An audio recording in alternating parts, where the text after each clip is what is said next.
Welcome into the Press Row Show. I'm Press Row. You figured that out because you're smart. It's also the name of the show. We are the #1 rated pregame, intermission, postgame show this side of the Mississippi, south of the circle, north of the equator, west of Luxembourg. Russ is out.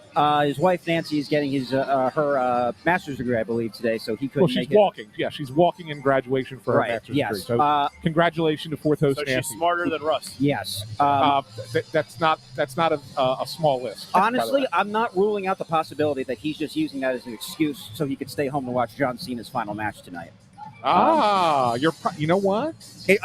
I don't think that's what it is, but I'm not ruling it out. I would say that's probably a convenient excuse. Yeah. That it is a legitimate excuse. Congratulations, Nancy. But it's convenient that it just so happened to be the last wrestling match for John Cena for Mr. Wrestling fan Russ Joy. Alas, intern Andrew filling in for him. And Carolina Hurricanes in town tonight. We'll get to the game against the Flyers versus Hurricanes in just a second, but we have to address the elephant in the room and blockbuster trade that took place yesterday.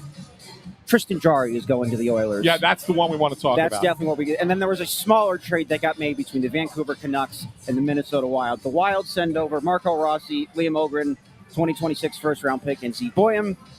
And the Canucks sent to Minnesota a one, Quinn Hughes.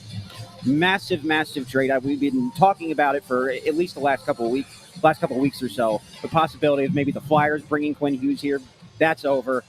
And I'll just say this. You're not going to like hearing it. It is going to fuel the anti-Luchenko people here because a lot of them want I want to address that, but I want to address Kevin first. Okay, go ahead. Because Kevin put out an article, I believe it was Friday morning, right? When you wrote the Quinn Hughes, yeah, it was maybe 5 hours before. It was before the trade, right? Yeah. And then I did one afterwards, kind of looking at this from why weren't the Flyers involved?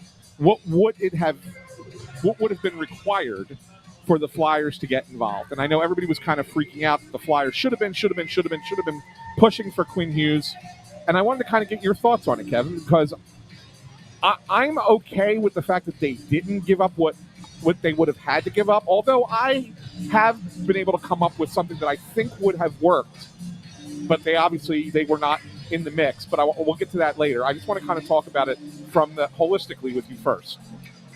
Well, my understanding is that it's just not they just weren't prepared to give up high-end future assets for a player like Quinn Hughes, even though he's obviously one of the best players in the world. The way it was put to me was that they've suffered for so long in restocking their system. I think it's 12 players in the first 2 rounds over the last 3 years. 6 of those guys, of course, in the most recent draft. They don't know what these guys are going to be just yet. Porter Martone is obviously trending really well, so he looks like he could be a potential home run. But these other guys, these other depth guys, they don't really know what they're like yet. Even the guys in the previous draft. So, I originally thought that maybe now's the time to give up some of those high-end future assets for a guy like Quinn Hughes. I remember openly thinking, what if the Canucks are going to trade Quinn Hughes before the 2025 draft, do the Flyers give up that 6th overall pick? And it didn't seem like a far-fetched idea to me because we all know at some point they're going to have to make that big trade, maybe more than one of them, probably more than one of them. Right. But, after talking to a few people, I can see why they're still going to be patient and wait this out. And when you look at the package that the Canucks got for Quinn Hughes, the Flyers didn't have that sort of package I think they were willing to give up just because they're not quite in the same position as the Minnesota Wild are. Correct. And that's the thing. And the Wild are – so let's say the Flyers are here and, Stanley Cup contenders are here. The Wild are like here. Yeah. Right? They're between the Flyers and the top of the league. Okay? Yeah. So Minnesota can probably afford to gamble on the fact that Quinn Hughes might not re-sign there and become a free agent in 2 years and give up the package that they gave up because they look at it and say, hey, this gives us 2 cracks at it. Yeah. Right? This gives us 2 cracks at it. Whereas if you're the Flyers, Quinn Hughes automatically makes you a better team. There's no doubt about it. Of course. Right. You're probably a lock to be in the playoffs at that point, too. But does it make the Flyers a Stanley Cup contender? No. Okay. So if Quinn Hughes doesn't want to come back here in 2 years, if he is hell-bent on playing with his brothers, or even if he's not, and he just wants to go to free agency where 30 teams have a shot at him, are you comfortable enough trading away the future for just 2 years of Quinn Hughes? Yeah. And I think that's where the Flyers balked. They want to, as we've heard Keith Jones and Danny Briere say over and over again, they want to be a perennial contender. If that means more patience now in order to extend what they hope will be a Stanley Cup window in the future, they're going to opt on the side of being patient. So, Quinn Hughes is 26 years old. Obviously, he's in his prime. Matvei Michkov's 21. Porter Martone's 19. All these other guys, they have 19, 20, 21, 22 years old. They're going to be patient. They're going to wait and see what those prospects become before they make those sorts of I guess, risky decisions. Frankly. Right. And so let's just put it this way. If Vancouver wants Porter Martone as the highlight of this deal, are you making that trade? I think I would. Me personally? Yeah. I think about it, but no, not knowing if you're going to be able to keep him. Like, let's make that the most important aspect of it. Yeah, to me, Michkov, Tyson Forster, and Forster's the one that I know is debatable, but and Porter Martone are the untouchables, and they should be. That's right. Just eventually, you hope these guys are going to become centerpieces of a very good team. You look at Minnesota; it's kind of mirrors what the Flyers did. They were in cap hell, like the Flyers were. They have their superstar in Kirill Kaprizov, which the Flyers hope is Michkov or Martone, maybe one of those two guys. And, they've grown from within, and they've developed a lot of their own players, like the Brock Fabers of the world, right? So, that's what the Flyers are trying to do. And then eventually they're going to be in a position where, like we said, they're going to have to make a trade or two. Maybe that happens this summer. Let's see how this season goes. If they get in the playoffs and they, win a round or something, maybe that moves up the timeline for them to make the sort of risky deal that puts them in a position to be a contender. But we'll see. It's still, there's a lot of way to go here. And the second question is, would you trade Michkov? No. Right. Okay. So that's where the conversation has to start. The Vancouver wanted a center. The only way they were coming off of having an NHL center is if you were going to include either Martone or Michkov in the deal. That was it, right? So now ask yourself, are you comfortable moving either one of those players? Yes. For guaranteed only 2 seasons of Quinn Hughes. Actually, maybe only 1 season, because if he tells you he's not going to resign, then you have to trade him away again. I think I would do it. Well, I would roll the dice and do it. Well, okay, so let me ask you this question. Yeah. I'll pose this question because I think the constant here is they really wanted Boyan because he's probably going to be their next one defenseman. We'll see. We'll see. Yeah. We'll see. I'm not convinced. Like, I've been telling you that's for probably a while. They're probably their plan, though. Then, right? He looks like a guy that was Russian in the league to me. Why he should be in the minors? Yes. He's not been good this year. He's very good offensively, but you know what? And I've said this before, and I'll say it again. There's just as good a chance of Zeev Buium being Shane Gostisbehere as there is of him being the next Quinn Hughes. Okay, fine. But here's my question.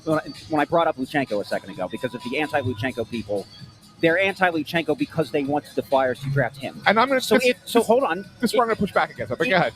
No, just asking a question here. If the Flyers listened to those people and they drafted Boyan, were the Flyers, with Boyan being the constant, would they have a package that would replicate a Marco Rossi and Liam Ogren with Boyan? Well, so that would go there for Hughes. I'm going to give you a trade offer that I think they could have made if Boyan were here.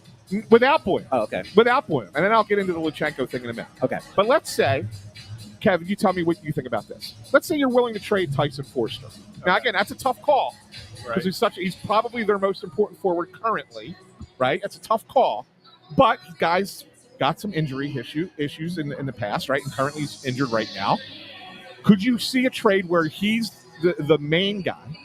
Let's say it's Forster, York, Luchenko. Now you're projecting the center. You're not giving them an NHL-ready center, but you're projecting the NHL-ready center. And Luchenko's a guy that Vancouver liked in his draft year. Okay. And the Flyers, they knew that, and that's why they took him where they did. They couldn't trade back further because of that.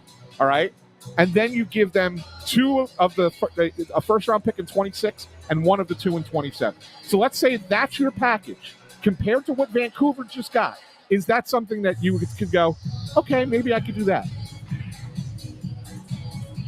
That's a tough question. Right? I love Tyson Forster. I get it. To me, that is a guy. You've already got a small team. He's a big body. He plays Yeah. a 200-foot game. He is the kind of guy that Stanley Cup contenders need. Yeah, Those I agree. guys are not easy to I agree find, with the way he's. But if you're Vancouver, put yourself in Vancouver's spot. Yeah.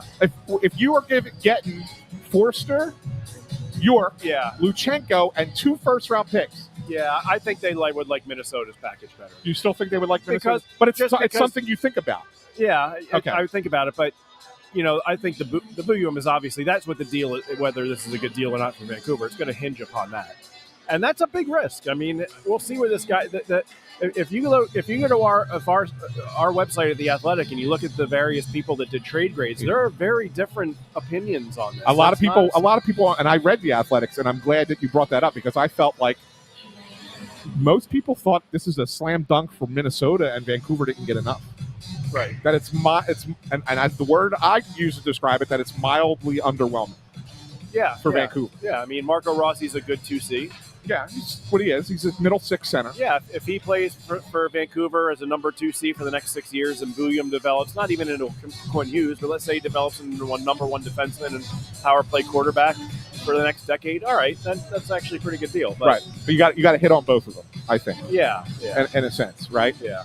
And the first round, keep in mind, that first round pick from Minnesota is going to be towards the bottom of the round. Probably. Right? It's not going to be higher. The Flyers could have offered the Toronto pick. Yeah. I know it's top 10 protected, but it's still going to probably be higher than what. Maybe. So anyway, so that's the one thing like I look at it and say, could they have gotten creative like that and made an effort? And then if you can't re-sign Hughes and you have to trade him off before the 27 trade deadline, you get what, 75-80% of what you gave up back, and it doesn't kill you as much. Kind of like what Carolina did with Rantanen last year, right? So that's kind of the thing. Listen, if Quinn Hughes was locked up for the next 8 years, it's a different conversation. It's a completely different conversation. Yeah. My pushback on the Luchenko thing. Okay. Here's the pushback, and tell me if you agree with me. We've heard from everybody who complains about that pick. Flyers should have taken Boyum. Flyers should have taken Boyum. Flyers should have taken Boyum. Okay, fine. How many of those people who made that complaint said the Flyers should have taken Boyum so they could trade him a year later? None. Or a year and a half later? None. Of course, no, you're never drafting a guy with the intention of just trading him. But I think that those people, in fairness, would tell you it would have been worth it if it meant that he could have been included in a deal that brought Quinn Hughes here. So why is Boyum worth it, but a guy like Martone is not, or Mishkov is not? I think he is. Well, that's you. That's you. Okay, but I would also say this will transition into what you wanted the next topic to be with Kevin. Yeah. I have a queasy feeling about Mishkov. This is a spectacularly bad sophomore slump that he's in right now. Yep. Okay, so I gave you the stat last year that you included in your piece on Patterson. It was the first time I was ever in print. I was so proud of myself. He was the fourth teenager in NHL history, along with Crosby, Kovalchuk, and Nash, to have 3 overtime winning goals as a team. Fast forward to now, he's not even on the ice in overtime. That is alarming. That's why I say I don't think Michkov is untouchable. Martone hasn't even been here yet, so I have high hopes for him, but I don't know. Force, that's why I think Force is probably the only literal untouchable. Okay. But and that's a good point. And I want to talk to Kevin about, because I know Rick Taka talked about this morning. All right. About why Mishkov was not part of overtime. Go ahead. So just to clarify, what I said on after the game on this very show was that Mishkov's not playing overtime, or pretty much not playing overtime. He does get the odd shift here and there because he can't skate right now. And when I say he can't skate, it's not that he could. It's not like all of a sudden he could skate last year and now he can't. But he's certainly behind where he was a year ago, skating-wise, right? That's why they're limiting him. Now, I did say, correct me if I'm wrong, but I did say he gets that shift usually late in overtime. Yes. And the reason he gets the later overtime shift is because now you're getting a second shift for the first from the opposition, right? And you feel like that's an opportunity to take advantage of a tired player on the other side, and Michkov can go out there and get that. Yeah. That's got to be Taka's philosophy, correct? That would make sense. I mean, I watched his NHL Network interview yesterday, and he, again, flat out said he was out of shape when he came to camp. And it was reiterated to me even earlier this week. I think we've all mentioned that, right? We've all reported that he came to camp out of shape. I think we're underselling it. I think he came to camp in drastically bad shape. Yes. And when that happens, you're perpetually behind the 8 ball because guys are ramping up. Now, we're getting into December here, so he should start to come around a little bit. But He even You said think. it, and I give him credit. He said he's got to stick around for the Olympic break, and that's where I think we're going to be talking about this up until the Olympic break. Yes. And then that moment from coming out of the break till the end of the season, that's when we'll going know. to be a huge. That's when we'll know. Really, exactly. Yeah. That's when we'll know about Mishkov. I know you got to run. Last thing I wanted to ask you about. So, we make this argument about why Mishkov's not out there, but the Flyers do let other players go out there who aren't the greatest skaters, like a Sean Couturier, right? Yeah. Dvorak's not the greatest skater. He's so fine. He's okay. He's average. Why is it okay for those guys to go out there, but not Mishkov? Because they have equity and they, have been making plays 5-on-5 on a fairly consistent basis offensively. I think Konechny's kind of driving Tocchet crazy a little bit, to be honest. Yeah. Even before, but he can skate. At least he can skate. He can, right? and he obviously can produce offense and at a rate that's much higher than Michkov's right now. So, and plus you have to think about in the room, right? Like Konechny's a guy that his teammates love, and if Tocchet's benching him for long stretches of the third period in the overtime, I mean that's not going to sit well with the team in general. Right. So it's different than a young player. I don't know. Was that your question? Well, I mean, sort of. I mean, the reality of it is, yes. It's not just it is equity, but it's also responsibility. And Konechny makes the mistake. It's a bad turnover. Cannot happen. He makes turnovers throughout the game that drive coaches crazy, but he does enough good, enough that you kind of sometimes look past it. Sometimes you roll your eyes. But the reality of it is that you look at a guy like Couturier and you say, he's far more defensively responsible than Michkov. When you're playing a 3-on-3 game, he wins face-offs. He wins the face-off. Like, there's things about his game that make sense to put him out there. Yeah. Whereas Michkov, he turns the puck over in regular game. I mean, he gets himself in bad position. Yeah. Or he makes a pass to a teammate who gets in trouble because of where he made the pass to him at, right? I mean, there's a lot of little things that I guess maybe you don't see on TV when you're watching it that are driving the coaches nuts. I would put him out there more for 3-on-3 though than he has gotten. I will say that. I do think he should be out there in overtime a little bit more than he is, just because you're it's such a crapshoot 3-on-3, right? Well, they're not good 3-on-3. So trying something different would not be the worst thing in the world. It wouldn't. And if he scores an overtime winner, look, he scored that goal in Nashville however many few weeks it was ago. Yeah. And he looked rejuvenated. He looked like he had confidence. He's making plays. Yeah. So at some point, it might be a good idea to put him in a position to score an overtime winner because it might give him a boost for the next 2 or 3 games. It and might. then maybe he gets on a roll. So it might. But if he makes the mistake, Kev, you know what'll happen? They'll blame the coach. They'll blame the coach. I guess. Right? Yeah. It's not his fault. It's the coach's fault. But anyway, I know you got to run. Okay. I appreciate your time. Guys. Yep, you got Thank you, Kevin Kurz of The Athletic. Be Thanks, sure to check Kevin. him out. As always, good stuff. I'm fired up tonight. I was nervous. I'm always nervous when Russ isn't here and I'm the one that has to drive this ship because I'm always worried I'm going to run out of things to say in pregame. This is we got stuff popping tonight. Well, Andrew, I mean, the reality of it is I knew coming into tonight, whether Russ was here or not, that it was going to be easy to talk about this after what happened yesterday. Yeah, I mean that was Jari going to Edmonton. That's the second time I made that joke. By the way, was it funnier the second time? I said that to Bundy. I don't know, 3 weeks ago, I guess it was. I said, Penguins, even though they're playing well, they're going to trade Jari to Edmonton, and I think Edmonton's making a big mistake there because I don't think that's enough for them. I just don't. What do you mean enough?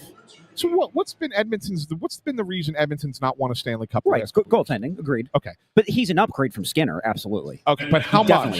But how much? You got to start somewhere. I mean, you're going from here to here. You're nowhere near up here. And Edmonton needs a better goalie than Tristan Jarry. They really do. They're not going to win a Stanley Cup with Tristan Jarry. I'll say that right now. And if I'm wrong, you can all kill me. When it happens. But I never would have thought with Skinner either, and they got to within a game 2 years ago. Yeah. What was the was it 5 or 6 last year? 6 last year. Okay, and then the year before that was 7. Yeah. So, I don't know. Yeah. By the way, I disagree with you in your tier rankings. I actually think this trade makes Minnesota the 4th best team in the whole league. They're still behind Colorado and Dallas. And then 3 I have Vegas. And Minnesota is so now 4. And then Carolina would be 5. If you're 4th in the conference, why would you do it? Like 4th in the conference, but also 4th in the league. Okay, it's competitive. You have to make yourself as competitive as possible playing in the Western Conference. If this was a team in the Eastern Conference, Minnesota was a team in the Eastern Conference, like a Carolina, for example, yes, or a Washington, who I honestly thought was the team that had the best chance of getting Quinn Hughes. I thought Washington made a lot of sense. Like, if you're one of those teams, yeah, because the East is wide open. So you can vault yourself to the top.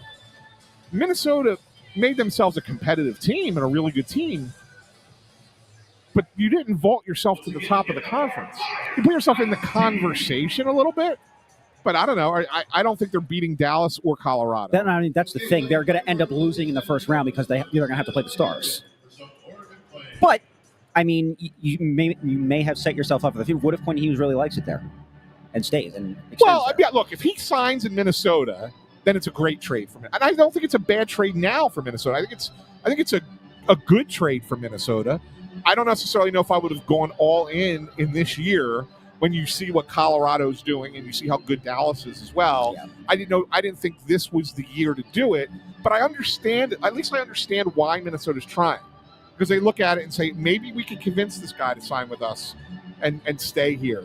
And then that all of a sudden, now you have Kiprusoff and Quinn Hughes locked up long term, and it's like, all right, we're going to be in the conversation for the rest of the decade.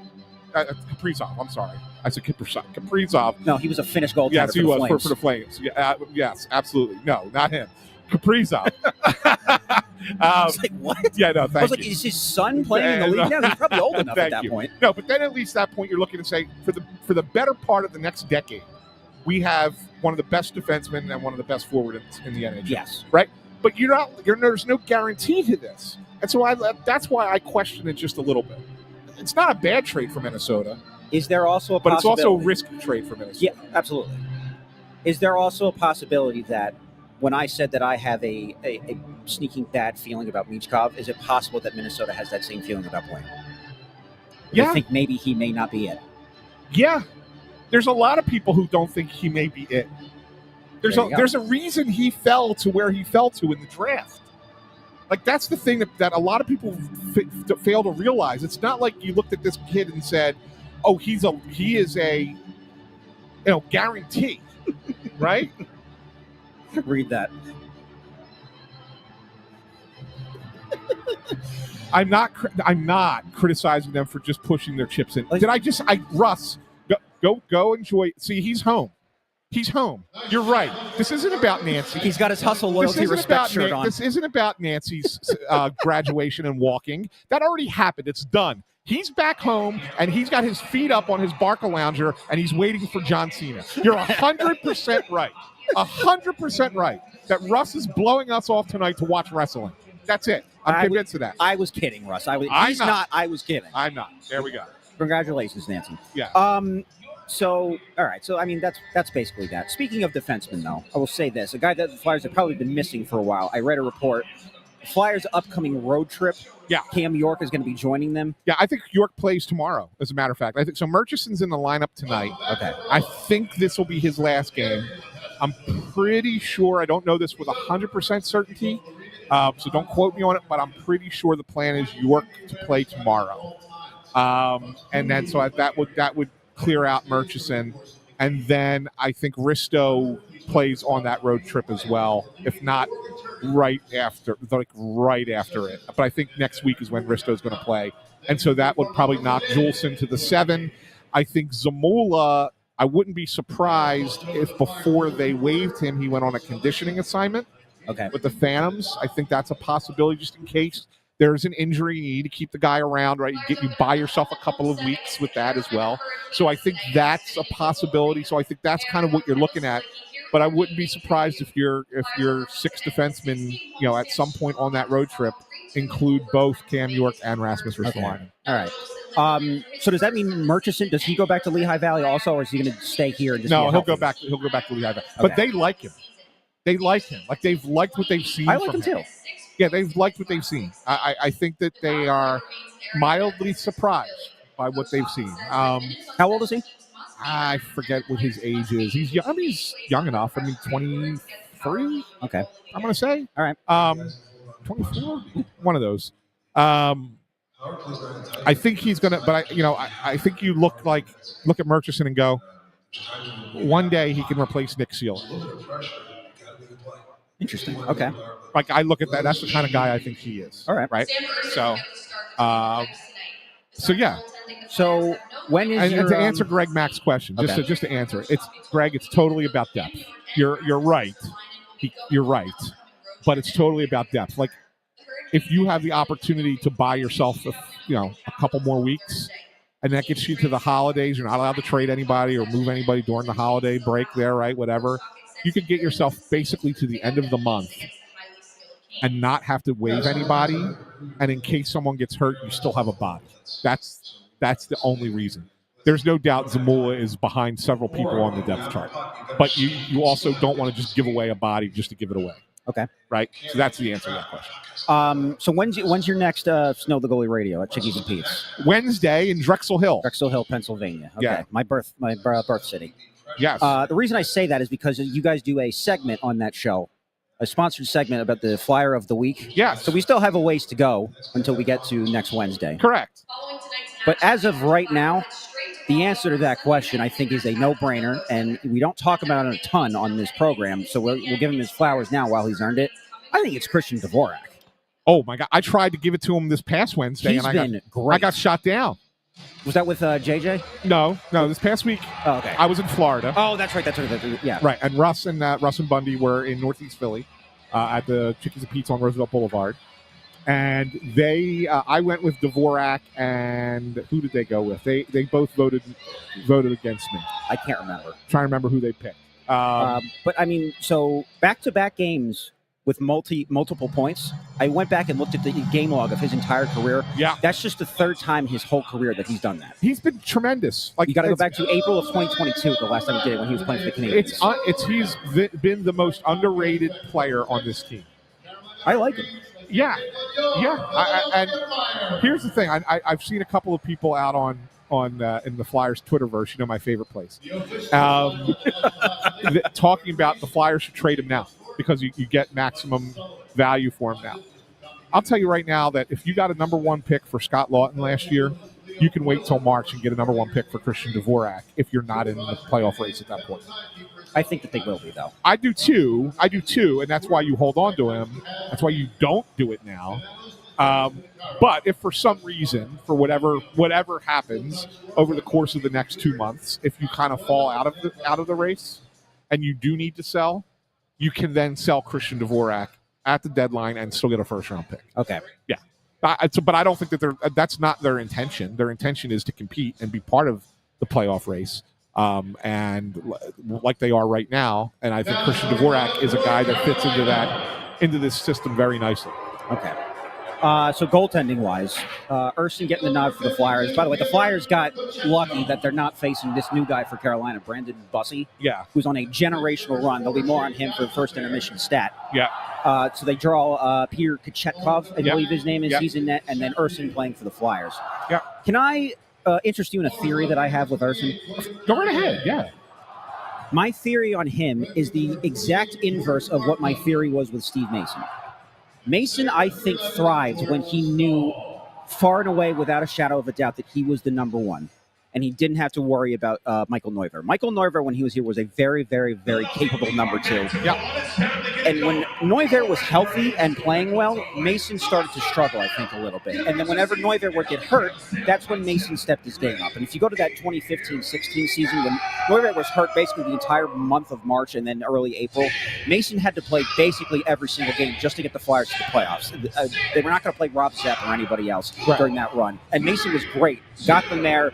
And then I think it was just a little bit gassed when they got to the Washington playoff series. Yeah. I think it's the exact opposite with Urson. I think he's better knowing that he's just the number two. I think he was really, really good when Carter Hart was here, and he just stepped in and played his role as the goalie.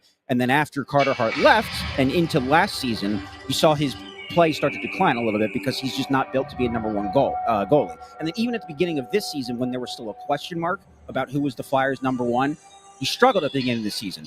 Now that Vladar is not as clear and obvious a number one as Carter Hart was when he was here. Right. Vladar he is the number one. If the playoffs started tomorrow, he would be in net.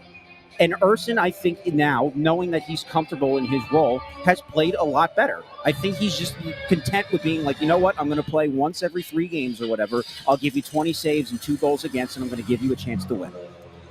And now that Vladar's number one, he's playing better. Well, that's a great. Is he not? It's a great theory. Am I wrong? Chat, am I wrong? That's a great theory by you. Because with goaltenders, it's all you just got to figure out what their psychology is.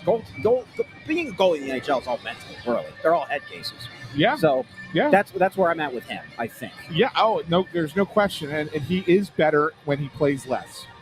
That's just an automatic. I mean, he was not good when you asked him to carry the load.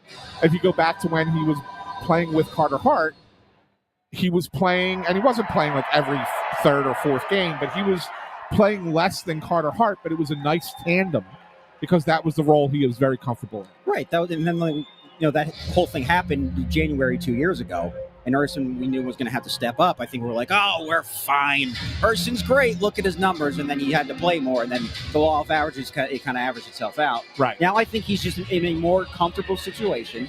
He's playing more than he would have had to with Carter Hart because, like I said, Vladar is not the number one that Hart was. But now that Vladar's number one, I think goaltending-wise, the Flyers are in a pretty good spot, especially defensively. Once they get York and Ristolainen back, I think they'll be good to go. Yeah, for sure. We have about 4 minutes left. Did you have another topic you wanted to hit, or do we want to go into picks? I guess. Well, here comes Bundy anyway, so we can get Bundy here. Yeah. Let's grab Bundy. Here he comes. I'll pull up because Russ tweeted out our predictions. I'll have that ready. Too. Yeah, have that ready, and then we'll get Bundy's keys. How you doing, pal? Good to see you. Good to see you guys too. Yeah. What's up, Bundy?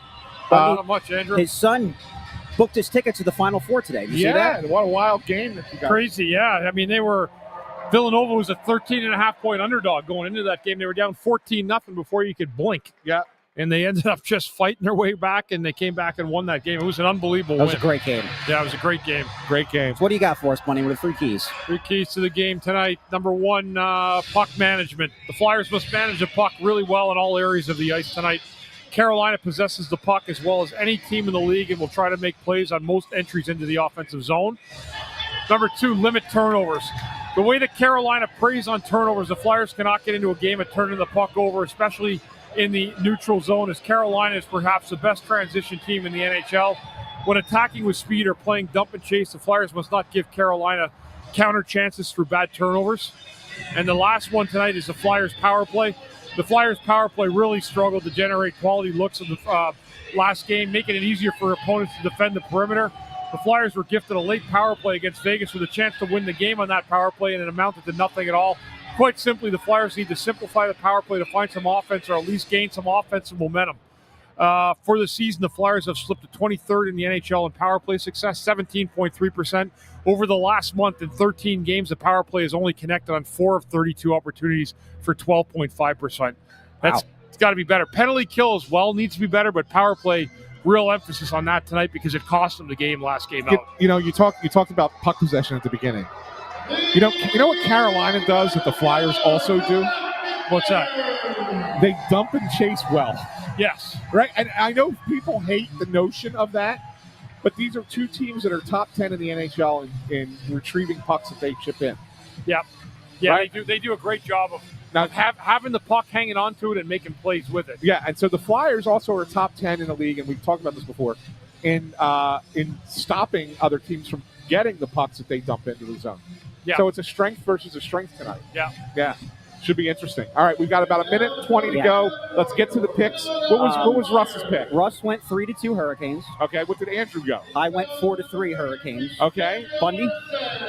Did I do 3-2 Flyers, right? You did, yes. Yeah, and I went 4-3 Flyers. So we have... I think they split these 2 games. Yes, I 2 think for the Flyers and 2 for the Hurricanes, and 2 of the same scores, 4-3 and 3-2. Yeah. So the likelihood is, barring something crazy, the likelihood is one of us is going to be walking away tonight with 2 points, I think.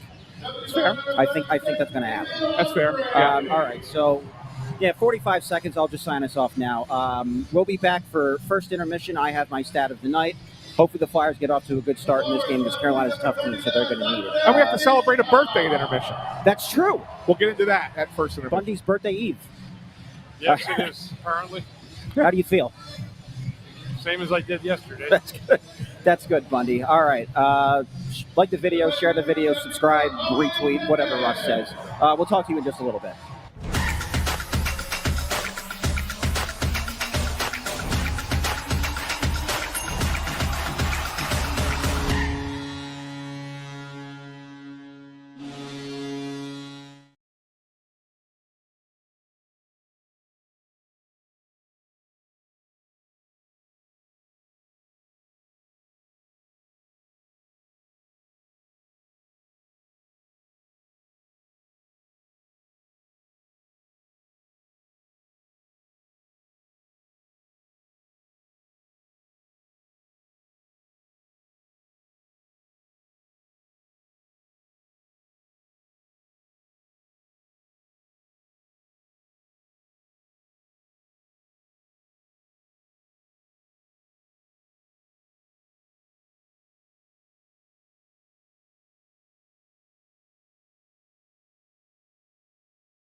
Welcome back in to the Press Row Show. This is the number one rated pregame, intermission, postgame show this side of the Mississippi, south of the Arctic Circle, north of the equator, and I believe also west of Luxembourg. Looked like the Hurricanes got off to a pretty good start in that period. The first 5 minutes, it seemed like they had the majority of the chances, and then after that Bobby Brink goal, it was all Flyers. Bobby Brink scores, Trevor Zegras scores, connecting with a beautiful assist, much needed after he was the scapegoat in overtime against Vegas the other night. So where do you guys want to start?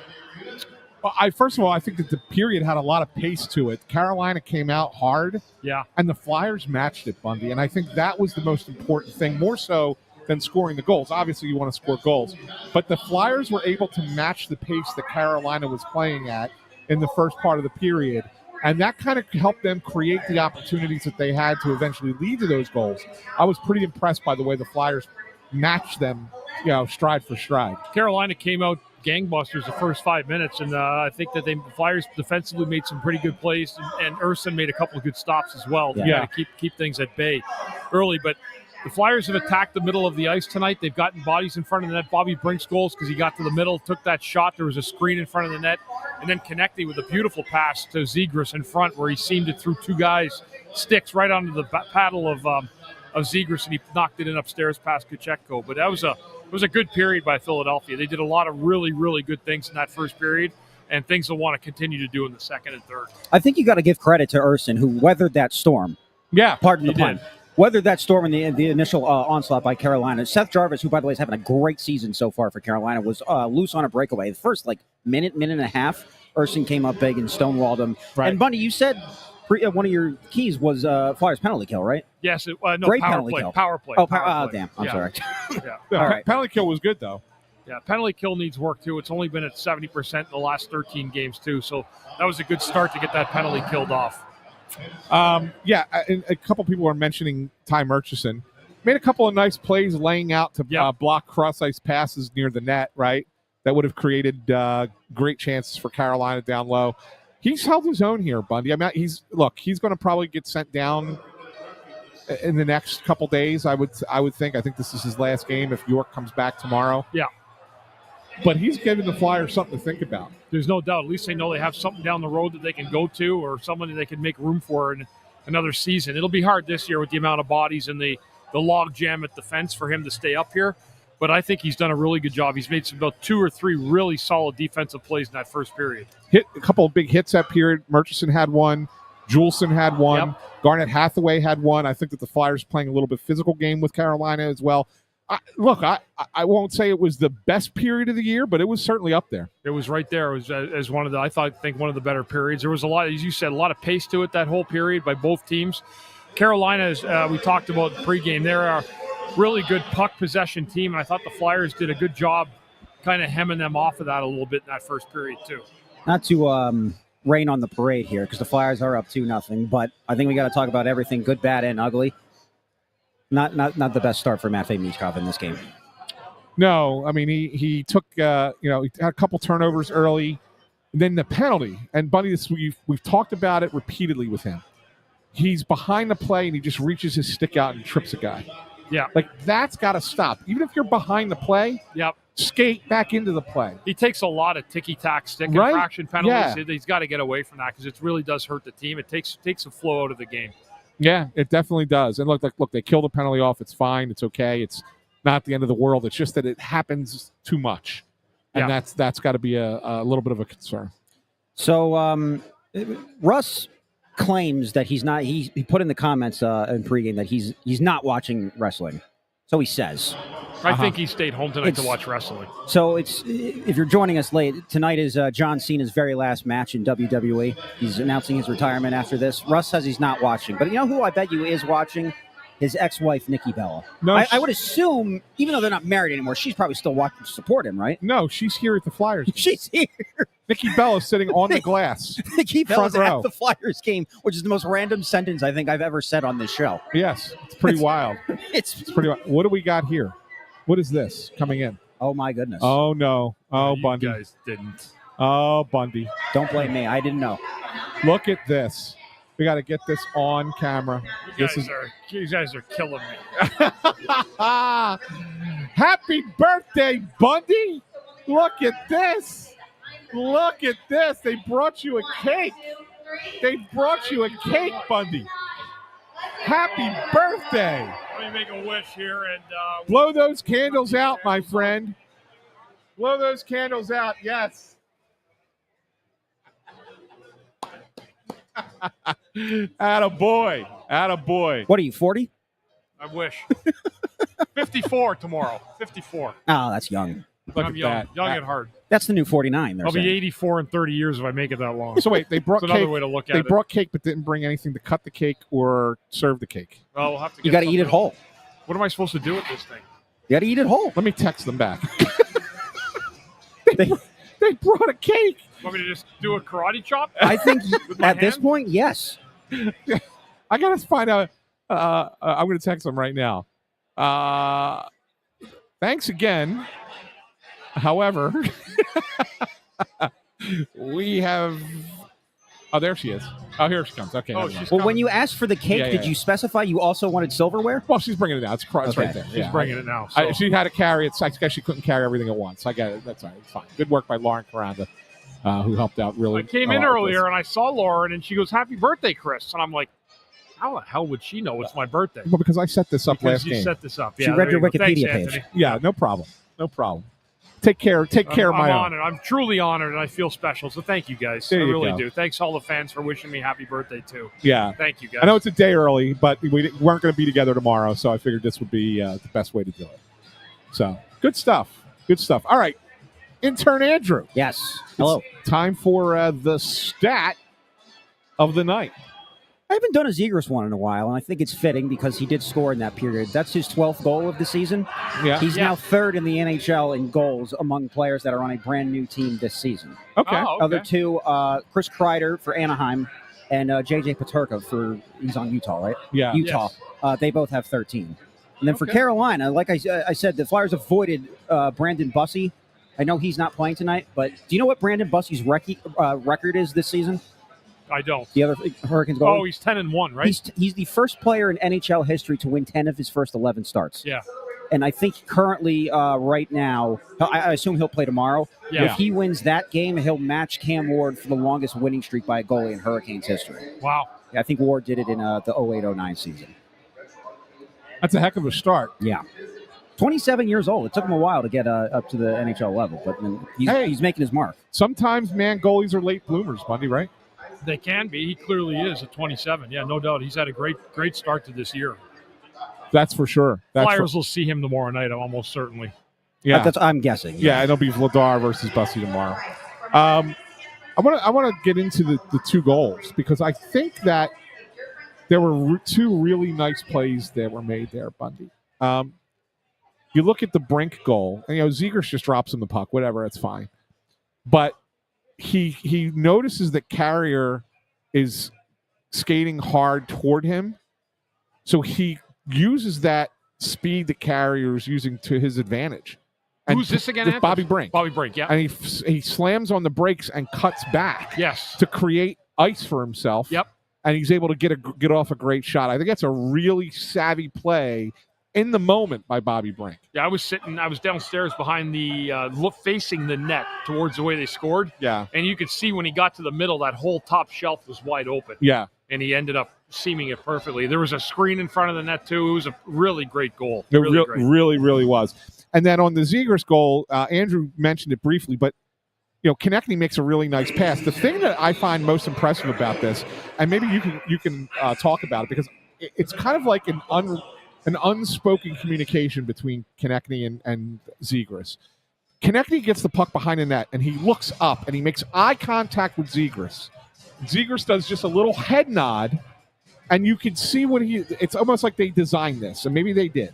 Zegers goes to split the two Carolina players. Yep. And as he's getting through, Konechny's making the pass into that spot for Zegers to put it home. Yep. It was timed perfectly. Yeah, and it's just like, it's almost like a little yep, we're going to do what we practice all week. Yeah.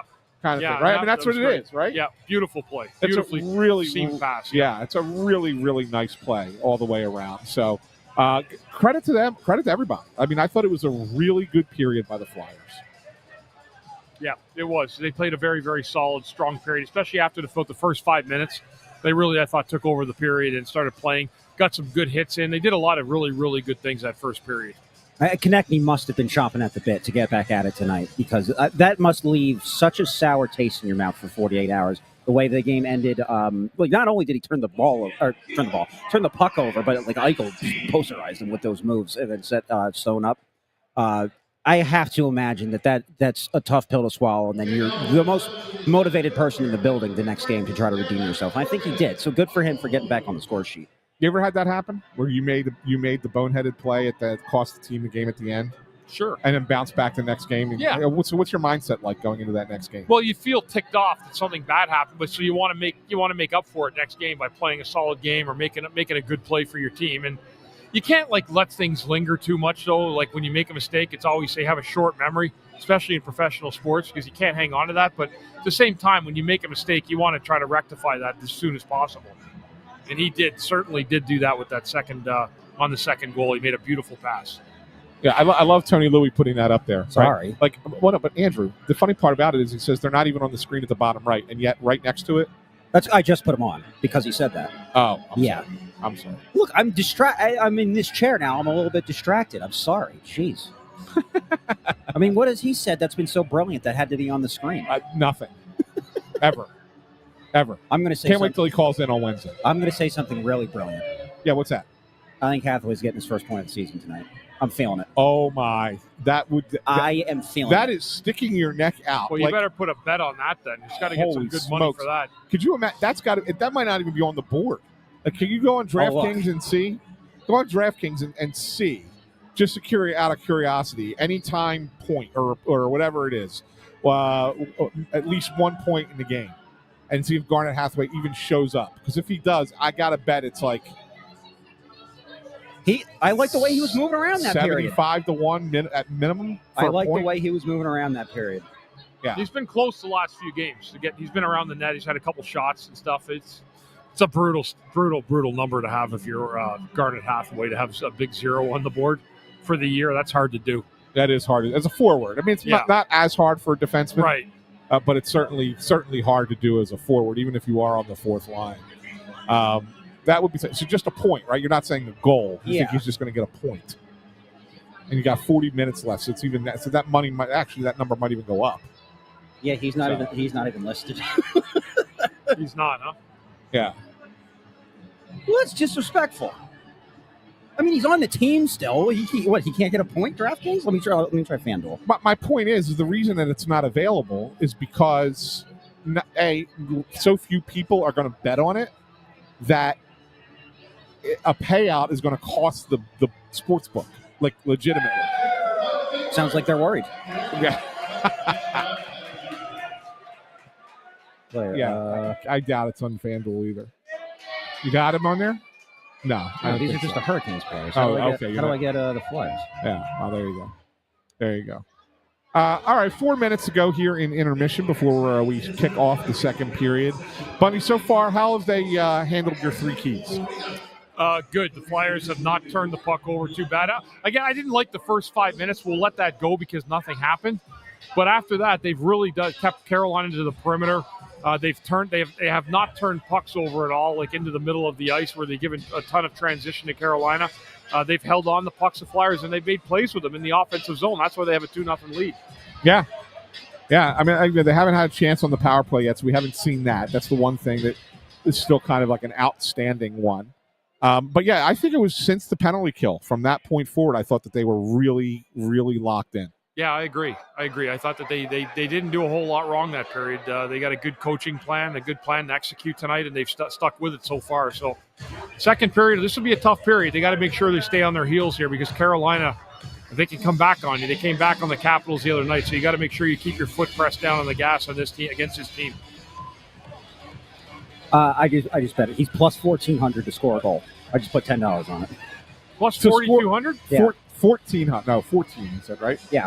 1,400 plus 1,400 to score a goal. Wow. So you would win. I win $140. $140. Yeah. All right. That you just wasted $10. No, I didn't. Like if it was a point, if it was like to score a point, I would have been okay. But, all right, whatever, fine. But to score a goal, I'm feeling. You might as well just sometimes- give me the $10. Like I'll Sometimes take you it. just have a feeling. Dude, if he scores a goal, where you could throw Bundy's cake in my face. How do you like that? I think I can reach Gritty up here with this thing. He's right below He's us. right below us. If He's I right actually below took us. this cake and threw it at Gritty, it would be perfect. Maybe. Oh, man, that's All right. funny. Well, Hey, Bundy, by the way, and you weren't here pregame, I just wanted to bring this one up. Yeah. How about, because we talked about this, and I threw this at you a few weeks ago. How about the Penguins trading Tristan Jarry to Edmonton, Yeah, crazy, isn't it? right? Yeah. I think that's kind of like a change of scenery for both goaltenders to see if it works. Yeah. I mean, to me, Edmonton got Stuart Skinner of the East. Exactly. That's what I said. That's what I said to Andrew. Like, I don't see the huge upgrade. Like, it's an upgrade, but it's like a incremental upgrade for Edmonton. I agree. I agree. Yeah, that's I wild. think the Oilers won that trade. I think he's a better goalie than Skinner is. Okay. Again, you said marginally, but yeah, marginal. I think he'll make an impact there. I really do. God bless. And I think Garner Hathaway's going to score. What, assuming. Yeah. You also picked Carolina to win tonight. You might just strike out tonight with all three of these things. That's true. I did, didn't I? Yes, you did. Yes, you did. Yes, you did. All right. Bunny, is there anything else you want to get to in the last 75 seconds? No, we're good. We're good. I got to go cut this cake. So Happy I'll use the birthday, extra Bundy. minute. We Thanks. love you. We love you here on Snow the Goalie. So second period's about to start. We'll be back for second intermission. I'll have my trivia question ready, and we will talk to you probably in like 44 minutes is what I'm guessing. Something like that. All right. I'll see you in a second.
Okay, so that period wasn't as fun.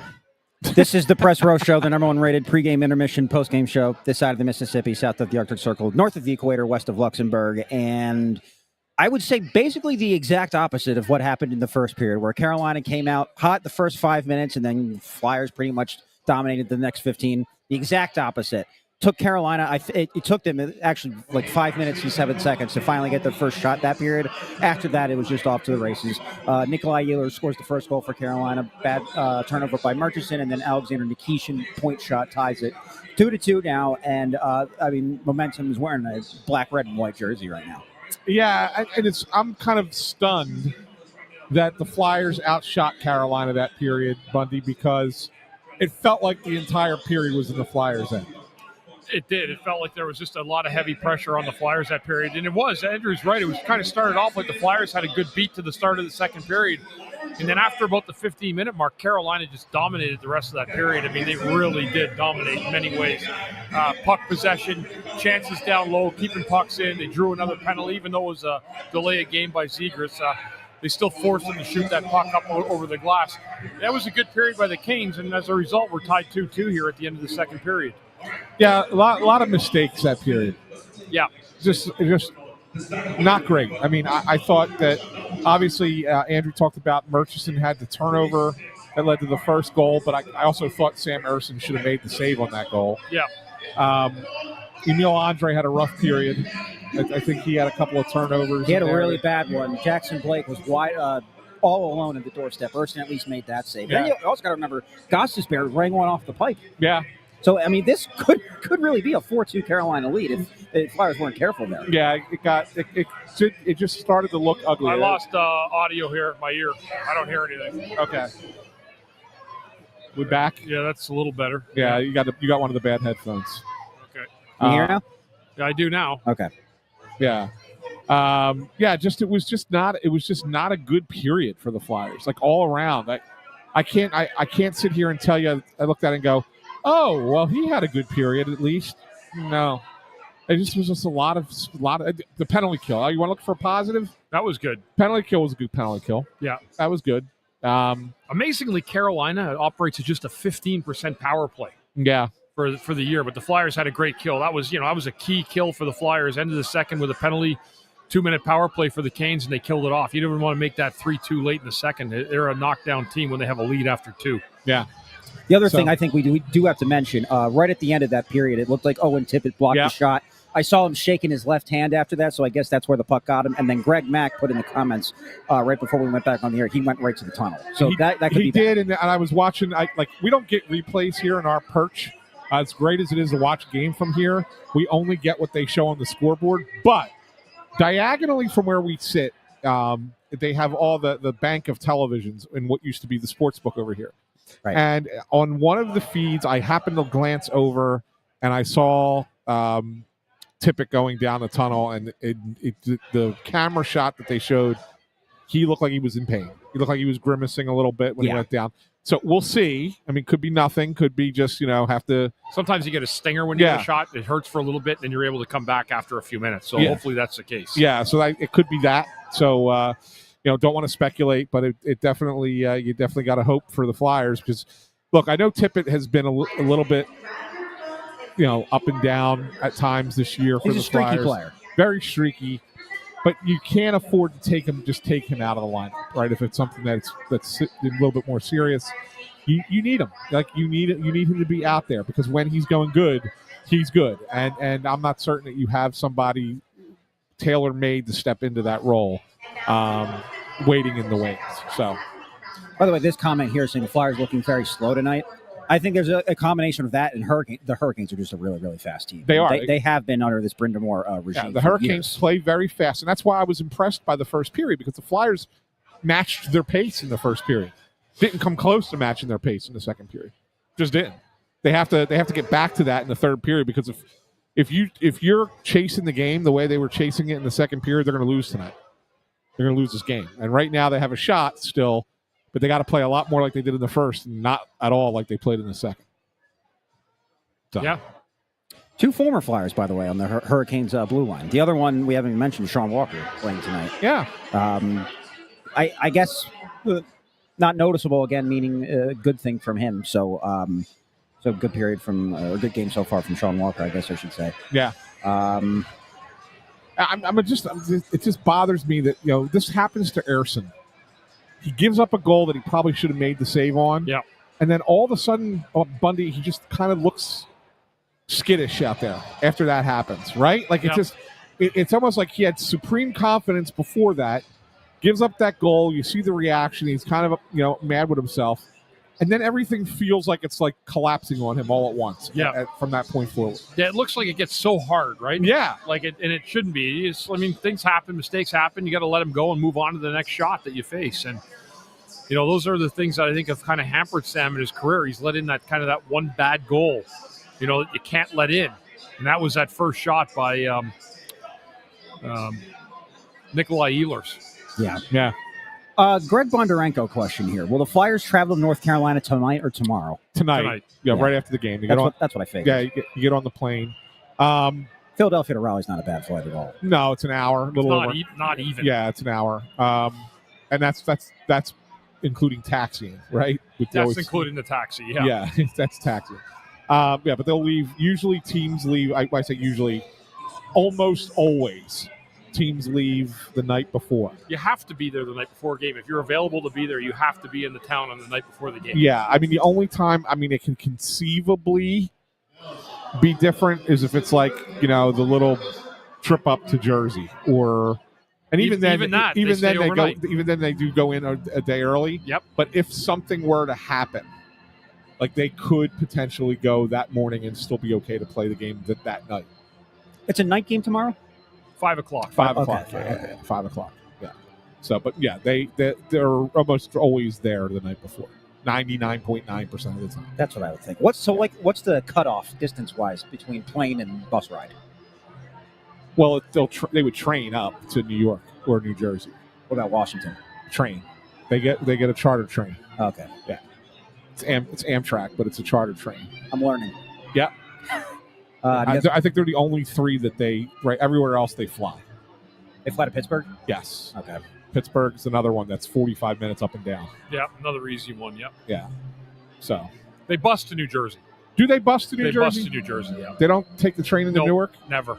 No, always a bus. Okay. Yeah, train to New York, train to Washington. Yeah. Want to do trivia? Yeah. Oh, that's right. I've got to do trivia. Yeah. Oh, we got to play him in, Bundy. He's just two are an instrument shy tonight. Boom, boom, boom, boom.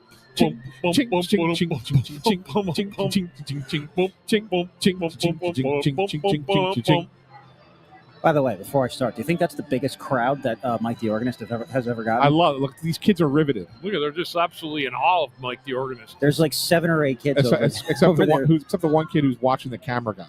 Look at Mike over there playing with his organ. That is unbelievable. Look at him go.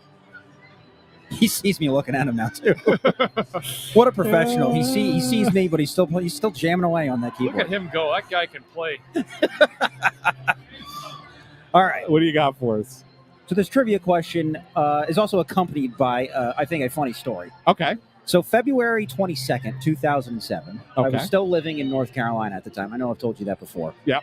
The Hurricanes are the defending champions at this point, and the Flyers are the worst team in the entire league. That they believe by that point they had already traded Forsberg, I want to say. Yeah, I think so. Yeah.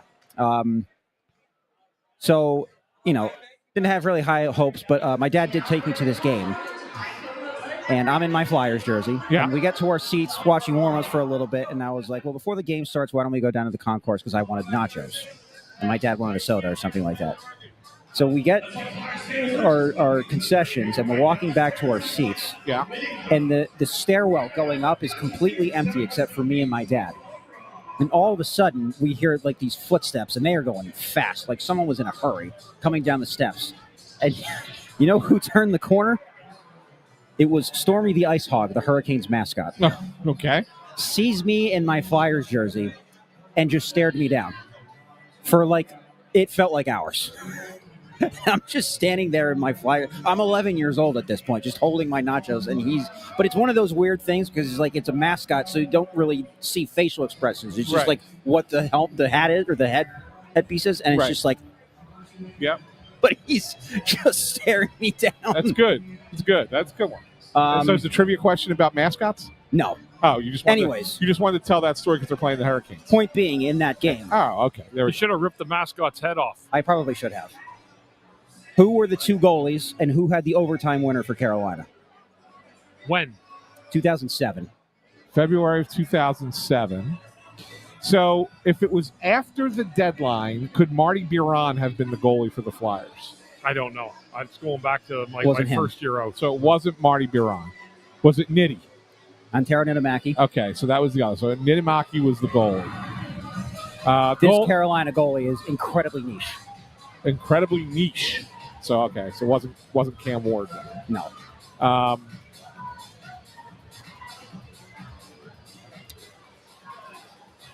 Wow. Who would have been a Carolina goalie in 07? I would have thought Ward. Yeah, but I guess it was the backup, whoever the backup was in 07. I don't know. This is a good one. This is tough trivia. Yeah. And a game-winning goal for... What was the question again, Andrew?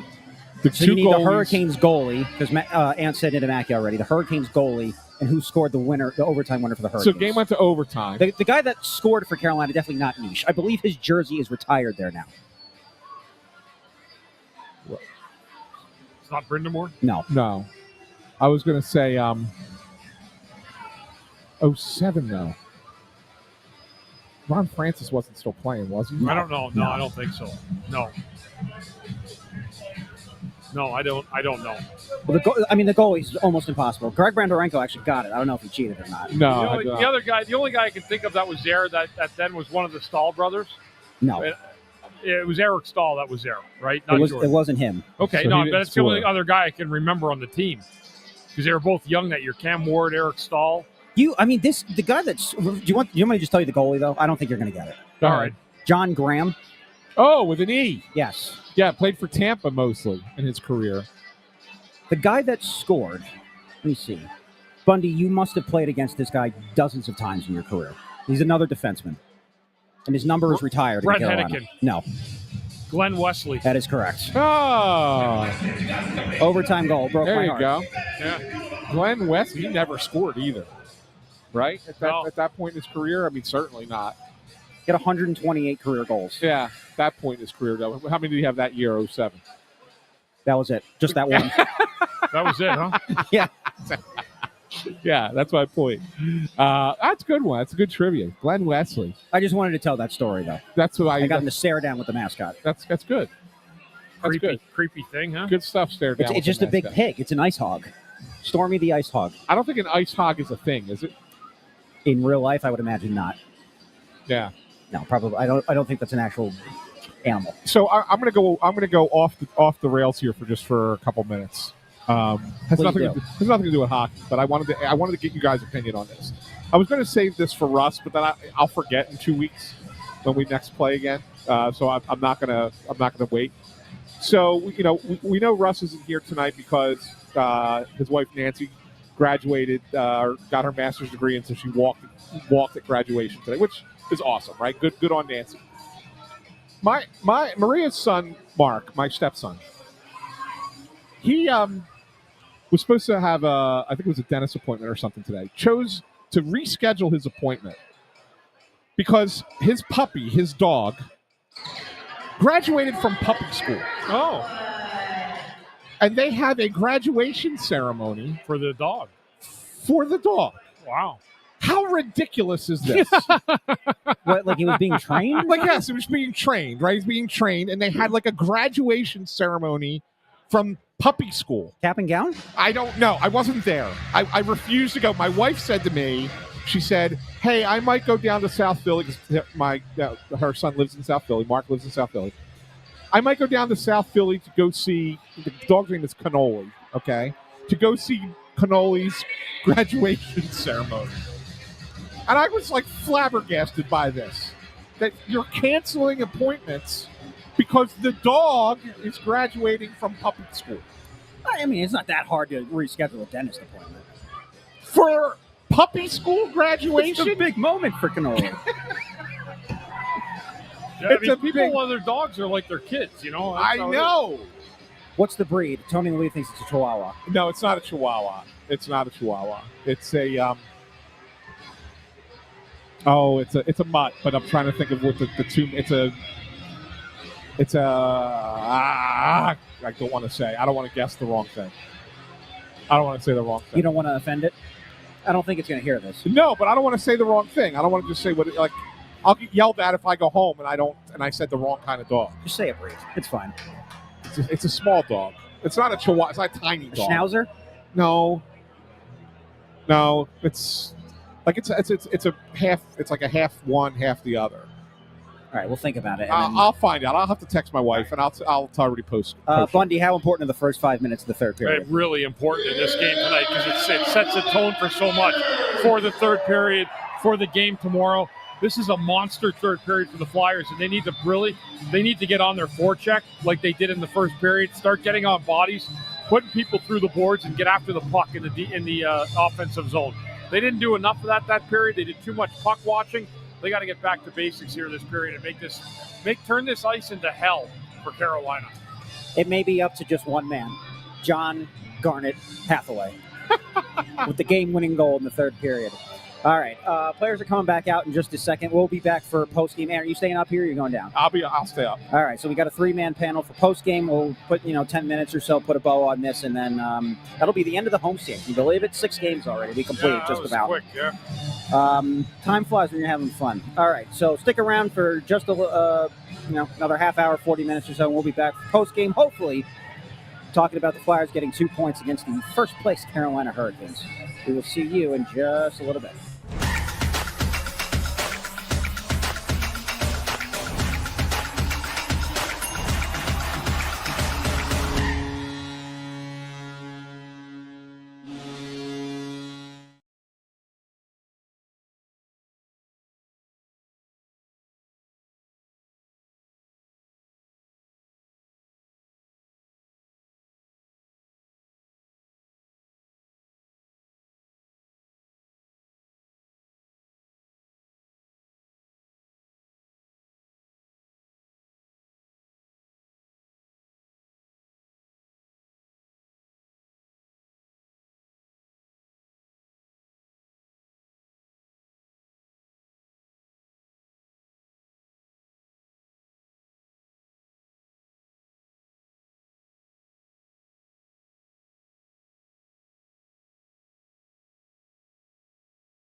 All right. We're back live in the Press Row Show, number one rated pregame, intermission, postgame show, et cetera, et cetera. It's a sad one tonight. Flyers suffer their first shootout loss of the season. They fall to 5-1. Carolina now 3-1 in the shootout. You're scoring this as a fight. First round to the Flyers, second round to Carolina. Third round, probably a stalemate, and then the Hurricanes were just able to prevail in the shootout. Went 4 rounds. Both goalies were pretty good, and then it was just Jackson Blake that made a great move. A hard-fought 1 point for the Flyers. Would have loved to have 2, especially after having the lead 2-0 after the first 20 minutes. But, I mean, in my opinion, at least, that's the best team in the Eastern Conference that they played against. So to get a point to so they finished the homestand 2-2-2, I think, right? Yeah. So that's basically where the Flyers are at right now. Very, right in the middle. Yeah, you know what? I would be with you, Andrew, on this and say, you do the old Billy Barber, cherish the point. But not after you had a 2-0 lead in the first period. Yeah, I know. Right? I mean, that was as good a period as they've played in a long time. And then they just didn't have it after that. And they kind of had to hang on to get the point. Credit to Carl Grunstrom getting that goal in the third period to force the overtime. But that one has to sting a little bit more, Bundy, right? There are sometimes you get a point, you lose in a shootout, and you go, whatever, we lost in a shootout. Not the end of the world. And it's really not the end of the world. But you had the top team in your division on the ropes, and you let them up. Flyers had a really good first period after kind of just a rough start. They weren't down in the game at all. They took a 2-0 lead into it. When you have a 2-0 lead against Carolina, you got to come out in that second period and lock things down and play the same way. They did. Carolina dominated the second period. They had a much better third period than the Flyers. Even though the teams knotted 1 goal apiece, Carolina had that a 9-2 shot advantage in the third period. And the Flyers just weren't able to hang on tonight with the 2-0 lead. So that's a tough one. That's a tough loss tonight because you have a home and home. You got to go back to their barn tomorrow. Yeah. And then now you got to hope you get a win there tomorrow to try to even things out. So we mentioned earlier in the game, Konechny had that beautiful assist to Zegras. He really should have had a second assist today. 2-on-1 with Zegras. Bouncing, I know it was a bouncing puck. Zegras had an open net, and he just hit the side of the net. Yeah. I initially, I thought that, what's the goalie's name? Kochetkov? Yeah. Kochetkov. Something Russian. Initially, I thought that he's not Russian. What is he? I think he's a Czech. Oh, excuse me. Checkmate. I thought that he got a piece of it, and it turns out that Zegras just missed the net, hit the side of the net. Everybody with a different name doesn't have to be Russian, Andrew. I know. I'm sorry. I made this mistake on a baseball podcast that I thought a guy was Italian based on his last name. Yeah. And he's Puerto Rican. Who was it? Victor Caratini. Oh, the catcher? The catcher. Yeah. I thought he was Italian. Sounded Italian. Sounds Italian. I got it wrong. That's obviously a huge missed opportunity. And then you mentioned Grunstrom, the 2-on-1 with Hathaway, and Grunstrom selfishly decided to shoot instead of pass, and I would have been $140 richer. Yes. I saw that happening. I was like, oh no, man, there's a cake coming to my face. I was close. I was so close. I really thought I nailed that one. The other thing that we do have to mention, Seth Jarvis got stopped on the breakaway earlier in the game. Yeah. He wasn't going to get stopped on a breakaway twice. He has been incredible for Carolina this season. That was his 18th. The third period, that was his 18th goal of the year. That ties him for 6th in the entire league. Do you think this might be Andrew's favorite team, Carolina?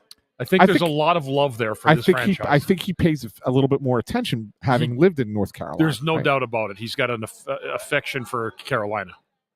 I'm just saying what happened. Yes, you did, but you seem to know a little bit more like right off the top. No, because about this team more than any other. That's because I looked. Yes, I know you do. You're Mr. Research. We love your research. You're phenomenal. You're doing a great job tonight. You're killing it. You're killing it. I just think that you put a little bit more spunk into the research when it comes to the Carolina Hurricanes. He's a Carolina fan. Sure. You were there at the Cup in 06. I wasn't actually at the game. Yeah, but you were there with your stuff on and all that. And I did get 2 points tonight, by the way, in the standings. Yes, you did. Do you know Carolina, guys? I can't remember the number what tonight was. Tonight is either they've won their 9th straight or their 10th straight in Philadelphia. I don't know if you guys knew that. Yeah, I did not know. Yeah. Did not know that. That did not come across my desk. Yeah. You want another interesting stat, actually? Shane Gostisbehere with that assist. He's now playing at a 1.05 points per game clip this season. Cale Makar is the only defenseman in the entire league with a higher points per game this year. Wow. Yeah. He used to play here, Shane Gostisbehere. Remember that? Yeah. Probably could have used him in the 3-on-3. Because you know who kind of stinks at 3-on-3 now? Matt Beachcroft. Only had one shift. Wasn't a good one in that 3-on-3. Bad pass right at Owen Tippett's skates. Yeah. Turned the puck over. I mean, yeah, Carolina, they dominated possession in the overtime. And it's like night and day watching the Hurricanes and Flyers in 3-on-3. The Hurricanes just masterclass in passing in the 3-on-3. Yeah. I was surprised they didn't score. I'll give Urson credit for that at least. Yeah, on the whole, Urson had a decent game. I mean, like I said, that first goal, I kind of think he should have stopped. I take that away, and I think he had a pretty solid game. Made a number of. He didn't have to make a lot of saves tonight, but the ones he did were really good chances by Carolina. And then look, I mean, I made 3 stops in the shootout too. Well, 2. The one, 2 of them Carolina dumped in. Yeah, the one is a complete flop, yeah. Right? But, and that's a great move on the final goal there. Yeah, Carolina's just a legit. They're legit. They may be the best team in the East this year. It could be, yeah. They could be. Yeah. It's hard to tell. I think the East is a little more wide open than the West. Obviously, the West is very top heavy, and then there's a big separation. The East, I think the teams are a lot more close together. But that team plays. If that's the pace they're playing at in December, what are they going to be playing at in March? Yeah. Right. Yeah. Once as they get going. So that's a pretty good hockey team right there. I'll be curious to see what Florida looks like because Kachuk's coming back pretty soon, I think. Yeah, he's been skating. I think he's like 2 or 3 weeks away apparently. Yeah. Oh, still? I thought it was closer. No, I think it's there. I remember they started skating a couple weeks ago. They said even though his skating wasn't that close. Yeah. Okay. So we'll see what that looks like. Yeah, and they're without Barkov the whole year, right? Yes. Yeah, okay, so yeah. They've been uncharacteristically bad. Are you guys buying Boston as a real team? No. I didn't think so. No. Yeah, I think it's I think Carolina, Detroit probably. No. Toronto, another team that's really been struggling. I'm surprised at. Yeah, I think Washington's going to make a move or two before the deadline and kind of be in the mix again. They have a kind of a belief that they want to give one more crack at it for Ovi. So I think you're going to see Washington kind of get in the mix. Mike, get some cake, Mike. And then I think there's a possibility. I mean, look, the Devils should be better, but they can't score without Jack Hughes. No, they're having a hard time offensively. They won today 4-1 against Anaheim. But... Yeah, they did win today. So but that's like I said, the East is a little bit more open to me, not like the West. So yeah, I think the Flyers can navigate the East in the playoffs if they get the right path. Let's not overdo it. I think they have. I'm going to overdo it. Yeah, well, you bet $10 on Garnet Hathaway to score a goal tonight, he would have. You like burning money. I mean, and he would have if Grunstrom wasn't so selfish. Yeah. You know who didn't have a great game tonight, Bundy? Who's that? A guy we don't usually criticize, but I think that he struggled tonight. It's Travis Sanheim. Did he have a rough game tonight? Yeah, he didn't. He wasn't. The puck was kind of bouncing on him a couple times tonight. Yeah, I mean he got caught flat-footed on the Jarvis goal. Yeah. Really just kind of like just standing there at the blue line, and I know they don't want him to constantly back in. Right, that's kind of the thing Tockett's been talking about. They sag a little bit too much sometimes. Yeah. I think just on that one he just got caught flat-footed. Yeah, that was a nice stretch pass. Yeah, it was. I mean, Again, just wanted to kind of point it out. It's not the greatest game from Sandy tonight.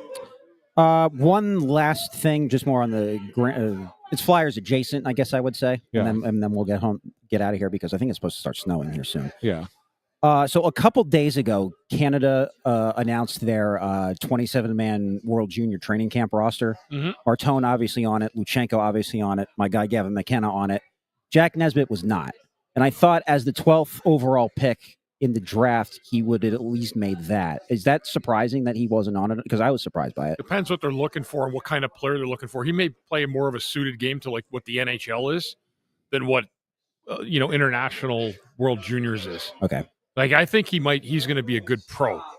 But sometimes those guys, even though they get picked, 12th overall, he should make it because you get picked 12th overall. Sometimes they're not cut out for that style of game. Yeah, but there's also a couple players from last year's draft class that were on also. Like Right. McKenna was last year, or no, not yet.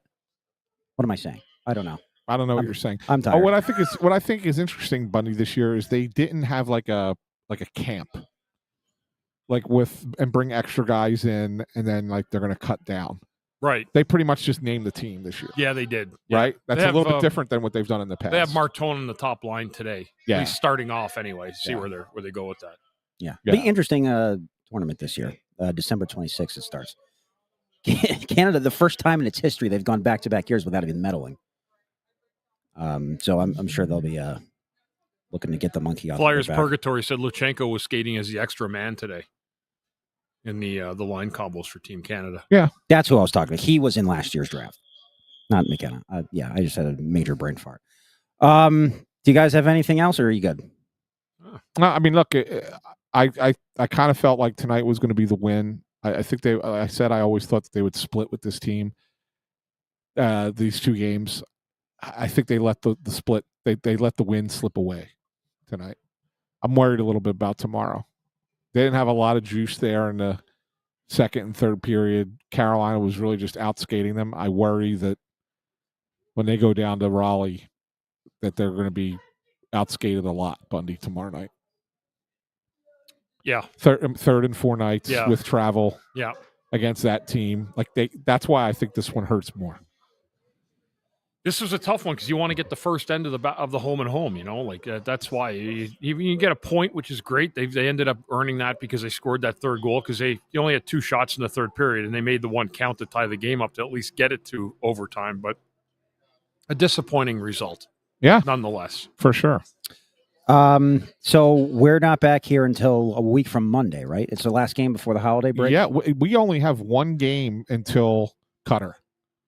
Yeah, it's who are they playing? Vancouver? Yeah. Yeah, the 22nd. I'll be in my elf costume. Yeah. I'll have and then Qatar comes in January 6th. That's 2 games away from us for now. So yeah, the next 3 weeks we have one game. So as much as we've seen each other so far this season, it's going to get lonely. Yeah, it is for a little bit. Yeah, it is. And we'll still have the Wednesday show. Don't forget, Wednesday, come out and see us, Snow the Goalie Radio, live at Chickies and Pete's in Drexel Hill in the Pilgrim Garden Shopping Center right on Route 1. We'll be out there next Wednesday, 6 p.m. start time for that show. Come out and say hi. That's Drexel Hill? Drexel Hill, yeah. Okay. Yeah, we've done that one. We did that one back in end of October. Yeah. That's the last time we were out there. Yeah. So, all right, that's all I got. I just want to say thank you to everybody for the birthday wishes on the comments tonight. I really appreciate it. Tomorrow's my birthday, and we did share some cake with everybody. But I just wanted to say thank you personally to each and every one of you that wished me a happy birthday. It means a lot. Thanks, guys. You're worth it. You know that? Yeah. So thank you to everybody for watching. Rate, review, subscribe, comment, share this show. Watch the Rush Joy Show wherever you get your podcasts. And happy birthday to Bundy. Congrats to Bundy Jr. for making it to the Final Four. Yeah. Hey, if they win that game. Yes. They play at home now. Yeah. Where's the national championship if they win that game? Apparently it's at Vanderbilt. It's in Nashville. Okay. So that's what my son told me today. Now that is probably take that with 50%. So he sounded, you don't trust him on that one? No, I gotta let him get. He only goes game to game, man. You can't stretch it ahead 3 weeks because they play again Saturday. Then there's a 2-week break between the championship game. So okay, but they ended up somebody knocked off UCal Davis today, and that was Illinois State. So they're going to play Illinois State at Villanova in the semis of the national championship. And that's next Saturday. It's Saturday, yeah, at Villanova. That's awesome. Yeah, that's awesome. Well, best of luck to Chris Jr. there. Go Cats. And his Villanova Wildcats in the national semifinal. Yeah, that's awesome. Great. Yeah. And unfortunately, Navy won today. I was rooting for them. Navy did win that, huh? Yeah. Was your sister at the game? No. Okay. She got me an Army sweatshirt for my birthday that I was going to wear on the show if Army won, but they lost, so I had to take it off. Such a shame. All right, we're good. When are you going to wear the Penn State shirt? Just curious. Goodbye, everybody.